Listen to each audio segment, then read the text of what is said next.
Hello friends, welcome to the Tech Listen channel. So friends, today I will talk about Cooler Master and D-Box Haptic Gaming Chair. So friend, Cooler Master has announced it worked with D-Box to produce its latest entry into the gaming chair market, the Motion One Haptic Gaming Chair. And friend, the Cooler Master and D-Box are currently present at the 2023 Game Developers Conference GDC taking place in San Francisco from March 20 to 24. And friend, the Motion One is the world's first haptic engine gaming chair developed in collaboration with D-Box and worldwide leader in haptic technology, and it is engineered to provide haptic feedback to your games and entertainment and feel the bullets strafing your canopy in your favorite air battle movie. Ocean waves crashing into your boat during a raid in Asian Creed Valhalla, or the gentle tug as you accelerate in your favorite racing game.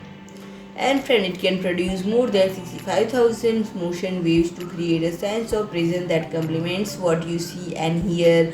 And all of this is done in a chair designed for comfort, natural pivoting, rocking, reclining work with magnetic lumbar and headrest to deliver the latest ergonomics. And friend, comes with adaptive gaming and adaptive audio modes. Gamers feel every punch, recoil and more in PC games. And friend, also the adaptive audio mode, gamers can experience textures and vibration based on a game's audio. And friend, comes with our new adaptive gaming mode. Gamers can create game profile that provide haptic feedback based on actions that they trigger through their keyboard, mouse and game controller. So friend, if you like my video, please do like, share and comment, and don't forget to subscribe my channel and press the bell icon.